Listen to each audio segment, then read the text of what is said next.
Hello beautiful peeps and welcome to a self-isolation special of Tech Spurt Weekly. This week I've barely left the house at all because what's even the point anymore? So apologies if I sound a little bit off or I just ramble on incoherently because I'm going a little bit crazy, frankly. I just haven't really talked to anyone in quite a few days, apart from of course my best mate Terence. Have you met Terence before? In case you haven't, this is Terence, everyone. Say hello, Terence. Fuck you, fat sack of crap. Terence, no, I've told you about this. You've got to be polite to the kiddies on camera, alright? Blow me ass bitch. Right, god damn it, that's funny. Anyway, why don't we cut to the jingle and then get on with the rest of the show? Tech Spurt Weekly. So let's start as always with the news, and as far as this week goes, well, my kitchen has never looked cleaner and I finally got around to arranging my DVDs in alphabetical order. What was that?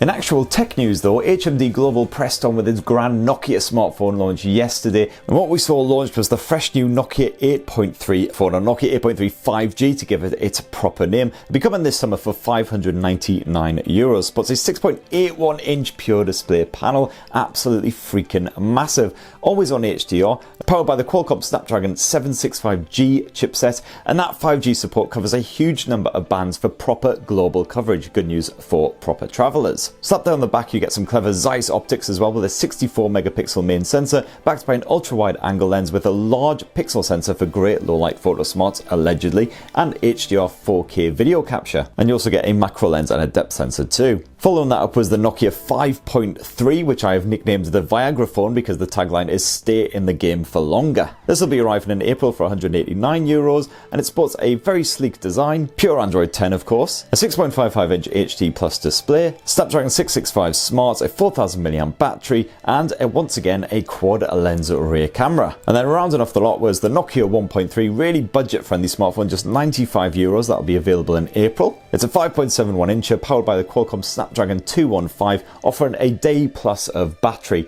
and a bit of Android 10 Go edition. And that comes complete with the guaranteed 2 years of Android updates as usual. And then finally there was a bit of time for the Nokia 5310, which was inspired by the old Music Express smartphone. This will be arriving this month in select regions, not including the UK sadly, for €39. So lots of new devices covered there. It was quite a lot crammed into what was essentially 30-40 minutes of a virtual launch action. I've covered all of the Nokia 5.3 stuff in a separate video, and I'm hoping to do a couple more videos over the next day or two, so stay tuned for more in-depth coverage. None of it hands-on though, unfortunately, bloody virus. And that's all of the big news from this week, so now let's fill our bellies with a delicious serving of last week's viewer comments. Yum yum yum. Viewer comments. Aww.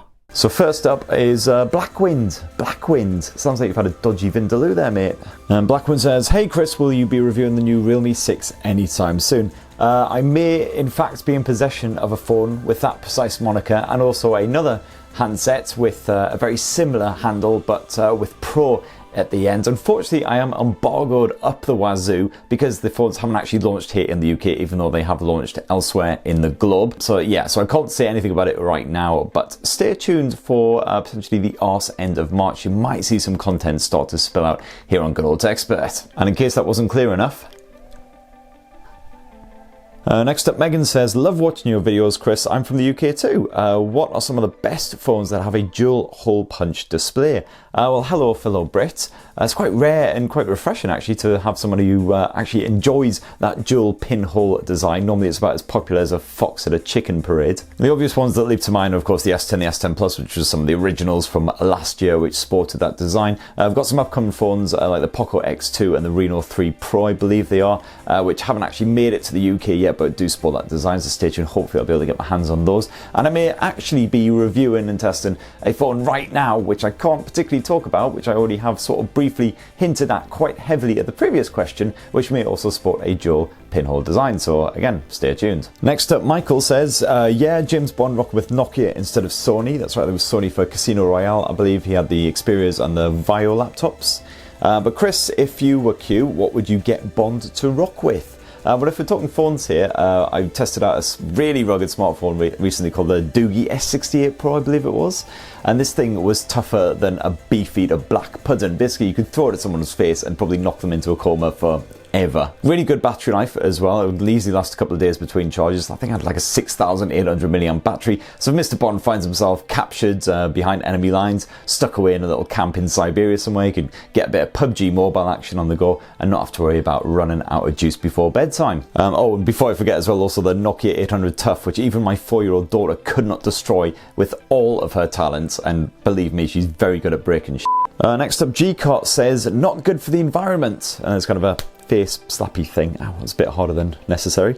What's not good for the environment? Me in general? I mean, I kind of agree with that, especially if I've had the same Vindaloo as Blackwind, then yeah, definitely. Next up, Geo says, any news on the Pixel 4a? Well, of course, this bloody virus has put paid to Google I.O., which was supposed to be kicking off in mid-May. I still reckon that Google will do an event, but it will be an online developer conference instead of the actual proper packed auditorium germ fest. And not really any concrete news or leaks or rumours on the Pixel 4a smartphone. Some people were saying that they wouldn't do an XL version, it would just be the compact one, which I'm perfectly happy with. I quite like the compact devices. You can expect sort of the typical mid-range specs, a Snapdragon 700 series chipset, hopefully a bigger battery than the Pixel 4 flagship phones, and fingers crossed the same great camera, software and everything on there as well. Definitely one to watch. Next up, Matt says, mate, cut the diet and get some sun. You look like a pasty, frail Samsung AR emoji with enormous eyebrows. Can't mate, self-isolating, innit? And to be honest, I've pretty much come to terms with my style right now. I realise that I basically look like an extra straight out of an Addams Family movie or whatever, but yeah, it kind of fits in with the whole tech YouTuber vibe anyway, so it's fine. And next up, Robert is just clarifying, hi Chris, the full greeting in Oz is, good day mate, how are they hanging? Great to know if I ever leave this flat, let alone go to Australia again. I assume that the correct response to that is bouncy and full of vigour. Next up, hi Chris, do you think the Nokia 8.3 is a worthy competitor to the Moto G8 Power? Well, of course, unfortunately, as I've mentioned before, I haven't even seen the thing, let alone touched it and played around with it, but touch wood, it costs 50 quid less than the Moto G8 Power. This it should do. We haven't had the proper UK pricing confirmed, but it'll be around the sort of £180 price point. Pack some decent specs, 665 Snapdragon, a 4000 milliamp battery. It's not as big as the Power, but hopefully because you've got that pure Android again, it'll last at least a day and a half or so. Because it's an HD Plus screen instead of full HD Plus, but honestly, I think it'll be absolutely fine if you just want a nice budget-friendly smartphone that does all of the basics really, really well. And of course, a lot of it does come down to the camera tech, how well that stacks up against the Moto G8 Power, which wasn't quite as good as the Plus. It was a little bit of a letdown in that respect. Looks like quite a few people asking about the Huawei US shenanigans, which has been ongoing for like a full year now, whether the ban will be lifted anytime soon, and if not, will Harmony OS basically be a worthy replacement? Well, I was kind of optimistic when it all first kicked off 12 months ago, basically, that it would blow over after a course of sort of 3 months, half a year, especially after they realised just like how many US companies Huawei does dealings with, and you know, obviously it's deeply involved in all the infrastructure, especially when it comes to like 5G and all this shenanigans. Of course, that hasn't happened. In fact, if anything, it seems to be getting worse. So it does look like Huawei is dead set on going its own separate way with Harmony OS. You know what? It's a massive global international company with shed loads of resources. I'm pretty sure it'll do a bang up job with Harmony OS, and you know what, I'm sure they'll come out the other end even stronger for gaining their independence from Google and whatnot. So you know, we'll see what happens, I guess. Who knows, in 2021 there might be an actual zombie plague and we might all fricking end up eating each other's arses. Who knows? I do not even want to bother trying to predict what's going to happen in the fricking future, given the crazy shit that's gone on these past few months.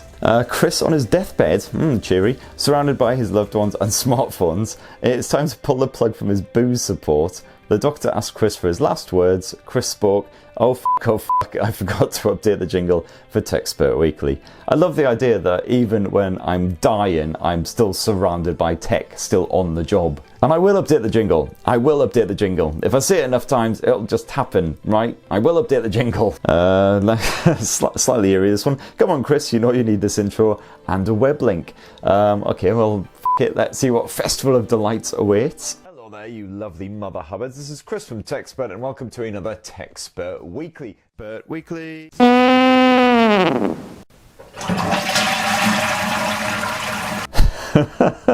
Yeah, brings a tear to my eye, that one, definitely. Again, that fucking Vindaloo, man, never a good idea. Right, now that really is unfortunately all I've got time for this week. Big thanks to everyone who left comments down below. Please do leave more comments down below from this one, and I will get to as many of those as possible next week, if I haven't fucking shot myself. So now what is coming up next week, apart from, of course, obviously further isolation and that slippery descent into total madness? Well, Huawei's big P40 series launch kicks off at 2 p.m. UK time on Thursday, March the 26th. That's just 6 short days away. I'm expecting to see the Huawei P40, the P40 Pro, and slightly confusingly given the title, the Huawei P40 Pro Premium Edition. Surely the Pro is already the Premium Edition, but whatever. So come back for lots more on that shenanigans next Thursday right here on Tech Spurt, and of course, as usual, a week from now, a bit of Tech Spurt weekly action, so do join me in my boudoir for more crap. Right, so that's that. I'm off to bury Terence in the garden right alongside next door's yappy dog, or should I say ex-yappy dog. Take care of yourselves, have a lovely weekend, and as always, love you.